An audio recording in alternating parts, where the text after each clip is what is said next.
Goeiemôre julle nog 'n keer. Dis nou al Vrydag, kan nie glo dat die week so vinnig verbyvlieg nie.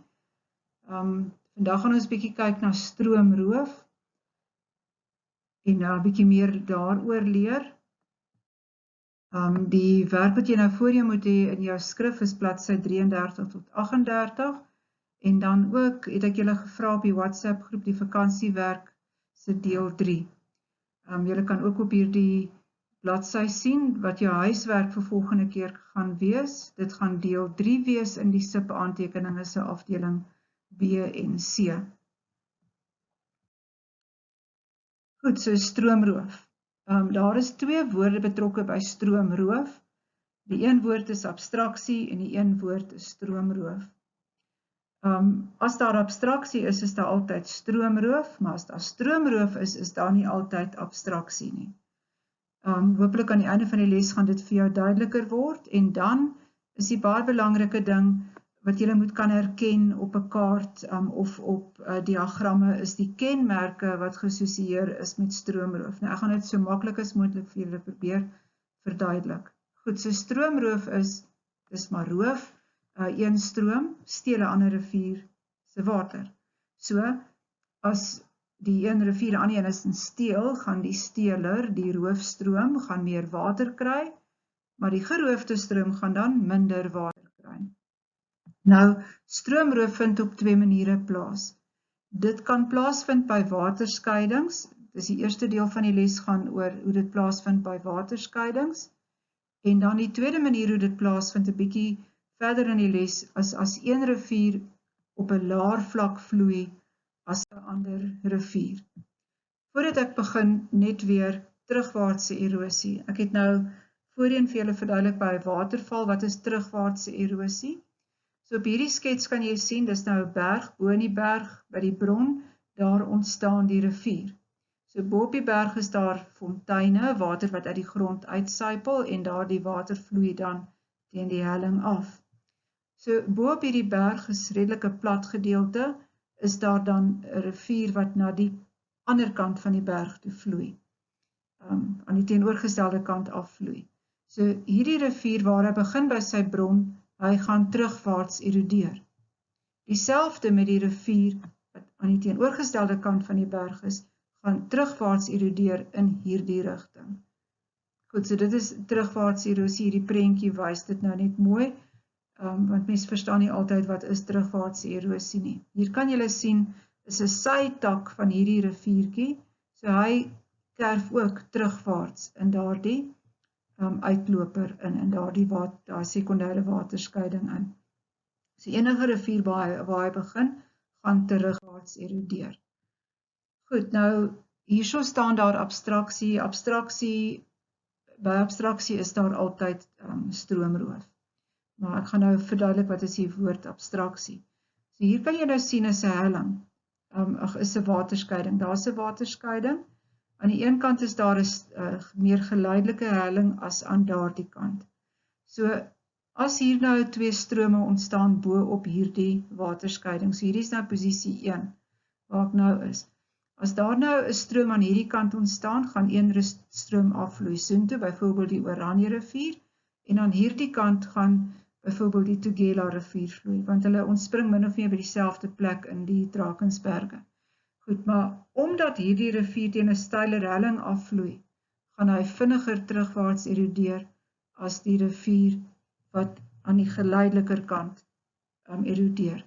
Ek aanvaar hier dat die gesteentes is oral van dieselfde weerstandbiedendheid. Goed, so hier gaan dit net oor hellings. 'n Steiler helling gaan maak dat daardie rivier vinniger in hierdie rigting na die linkerkant toe gaan erodeer. Kom ons kyk hier wat gebeur. So, daardie stroom is teen die steiler helling, so hy is meer energiek, sy erosiewerk is vinniger.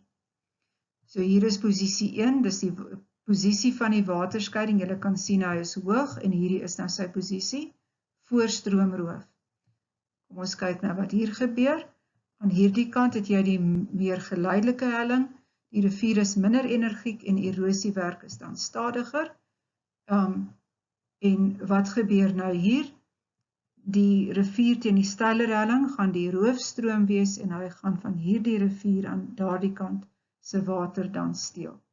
So hierdie rivier, omdat hy die swakker rivier is, gaan uiteindelik dan minder water hê. Maar wat het in hierdie geval gebeur met die waterskeiding? Twee goed. Die waterskeiding het geskuif in die rigting van die swakker rivier en die hoogte van die waterskeiding het verlaag. So dit is wat abstraksie is. Die waterskeiding word verplaas en hy word verlaag. So daar is stroomroof met abstraksie. So ek hoop julle verstaan wat is die verskil tussen stroomroof en abstraksie. Die beweging van die waterskeiding en goed, so die oorsake vir abstraksie of dan stroomroof. Een dreineerbekken vergroot ten koste van die ander een. Daardie roofstroom het nou 'n deel van die geroofde stroom se water geneem en sy dreineerbekken, sy rivierstelsel, die stroomlengtes het almal vergroot. Nou wat het veroorsaak dat die een rivier sterker is as die ander ene? In die voorbeeld wat ek gewys het die een rivier teen 'n steiler helling gevloei. Of dit kan wees dat een rivier net meer water het as 'n ander ene, meer afloop, of dit kan wees dat 'n rivier oor sagter gesteentes gaan vloei, so hy gaan dan vinniger terugkerf in die rigting van die swakker stroom.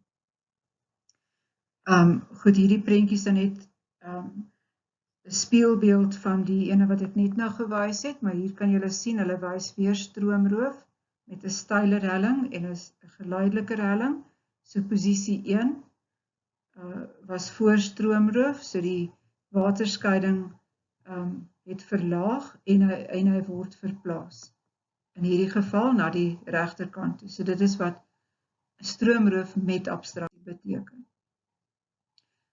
Goed, hierdie prentjie met al hierdie kontoerlyne, so julle kan sien, hier is die boolope van die Tugela, so dis in die Drakensberge, die styl omgewings, waar die Tugela rivier begin en vloei na Natal se kant toe. So Natal sit aan hierdie kant en hierso is dan Lesotho. So hierdie is hoë deel, hier is dan die plateaurand af na Natal se kant toe. So die Tugela rivier vloei dan hier af teen die steilhelling. So wat gaan gebeur? Die Tugela rivier, omdat hy steiler is, gaan hy terugkerf in daardie rigting en dit kan gebeur dat hy van hierdie riviere wat daar is, se water dan ook gaan steel. Goed, dit is nou die tweede manier van stroomroof. Kom ons kyk na prentjies. Hier is nou net 'n ligfoto van dieselfde ding as wat ek nou net verduidelik het. So hier is in Lesotho se kant die boolope van die Oranje rivier. Julle kan sien dis hoog. Kyk mooi na die prentjie. En hier is dan riviere soos die Tugela rivier wat afvloei na Natal se kant toe. So hier in die boolope van al daai riviere vind daar terugwaartse erosie plaas. By hierdie nou terugwaartse erosie plaas. So dit kan gebeur dat terugwaartse erosie gaan plaasvind totdat hy uitkom by daardie riviertjie daarbo en wat gaan dan gebeur as hy terugwaarts erodeer tot daar, gaan die stroom nie meer soontoe vloei nie, maar hy gaan dan soontoe vloei. So ek hoop julle het nou mooi gesien. Hierdie rivier gaan terugwaarts erodeer, totdat hy by hierdie rivier uitkom en hierdie X-rivier, plaas daarvan om verder so te vloei, gaan hy dan soontoe vloei. So ons gaan hierdie ene noem die roofstroom en dan X gaan die geroofde stroom wees. So die water gaan vloei uit X uit, nie meer af nie, maar soontoe na die Tugela rivier se kant toe. Goed, hierdie wys nou maar net weer by al daardie klein takriviere vind daar terugwaartse erosie plaas. Goed, nou sê ons hier, stroomroof is die proses waar die booloopgedeelte van 'n rivier van rigting gaan verander, dink aan nou se prentjie, en na 'n nuwe dreineerbekken vloei. So daai boolope van die Oranje rivier gaan dan vloei na die Tugela rivier se kant toe. Ek gebruik nou maar net name van riviere wat julle ken. Dit is nie noodwendig sodat dit oral gebeur nie, maar ja, so daardie rivier wat ons nou gewys het, daai X-rivier gaan nou afvloei, so hy gaan van rigting verander. Nou, hierdie is alles tekens van stroomroof. Nou, hierdie moet julle maar memoriseer, maar dit is eintlik baie maklik as julle nou gaan verstaan wat ek sê. So die eerste teken wat ons soek, dis die maklikste teken om te soek, is 'n roofelmboog. As jy die roofelmboog kan identifiseer, dan kan jy 'n windsaal identifiseer, 'n verarmde rivier, die rivier wat minder water het, die verrykte rivier, die een wat meer het. Die roofstroom is die ene wat nou meer water gaan by hê, en dan die geroofde stroom, die ene van wie daar gesteel is, en dan riviergruis is dit dan wat oorbly in die deel van die rivier wat nou nie meer water het nie. So kom ons gaan kyk hier wat het gebeur in Namibië. So in Namibië het ons hier die Etosha-panne. In Namibië, daar's nou Angola, die Etosha-panne lê in Namibië. Hierdie deel van Namibië is hoog, dis op 'n plateau, dis amper so Suid-Afrika. Goed, so jy het nou, dis hoog, dis bergagtig. Hier kan julle sien, hier is meer 'n 3-dimensionele prentjie daarvan. So dit is nou waar die Etosha-panne is aan daardie kant. Dan het jy nader aan die see is dit laer. So hierdie Kunene rivier het eintlik op 'n laer vloeivlak gevloei. So wat het gebeur? Hy het terugwaarts geërodeer. Hierdie rivier hierso wat van Angola af ingevloei het in die Etosha-panne in. Wat het dan met hom gebeur? Hy het altyd Etosha-panne toe gevloei en hy het die Etosha-panne gevul met water. Maar nou die Kunene rivier het terugwaarts geërodeer. En wat het dan gebeur? Die rivier wat van Angola se kant af gekom het, beweeg nou in die Kunene rivier in en hy beweeg dan see toe. En wat gebeur nou met die res van die rivier wat die Etosha-panne toe gevloei het? Minder water, so wat gebeur? Riviergruis bly agter, die Etosha-panne word nie meer gevoed met water nie en dit is hoekom hulle nou eintlik half droog is die meeste van die tyd. Tensy dit reën, dan kry hulle water by. Goed, so kom ons gaan kyk nou na die tekens. Kan julle sien dat daar is 'n elmboog, amper soos jou elmboog is soos 'n skerp draai in die rivier. So dis altyd die eerste ding wat jy gaan soek, is daai skerp draai. Dan weet jy, dit is die roofelmboog. Nou moet jy bietjie mooi gaan dink. Die gedeelte agter die roofelmboog is altyd die windsaal. Goed, nou as jy nou kyk na jou prentjie, daar het jy jou roofelmboog, nou kan jy mooi gaan uitfigure, verskoon die Engelse woord, maar hierdie gedeelte hier is laer, daai gedeelte is hoër, so nou kan jy vir jouself uitwerk, hierdie moet dan die roofstroom wees, dis die roofstroom, dit is die geroofde stroom, hierdie ene is die verarmde stroom, omdat hy nou minder water het. Hierdie deel van daai rivier het nog steeds dieselfde hoeveelheid water, maar sy water word nou gekanaliseer na die Kunene rivier toe. So Kunene rivier se water gaan toeneem. Hierdie rivier se water gaan afneem en hy gaan later opdroog. So ek herhaal nou, jy die roofelmboog, agter die roofelmboog die windsaal, die rivier raak armer en later droog hy op en daar bly riviergruis agter. Daai deel is die geroofde stroom, hierdie deel is die roofstroom. Nou wat nou van die roofstroom? Die Kunene rivier, hierdie was altyd sy dreineerbekken, maar nou sy dreineerbekken sluit nou meer in. So die roofstroom se dreineerbekken vergroot, en wat gebeur met die geroofde stroom? Se dreineerbekken verklein. Roofstroom se dreineerbekken vergroot, sy volume neem toe, sy erosiekrag neem toe. So hy gaan dieper begin inkerf, so hy gaan verjong.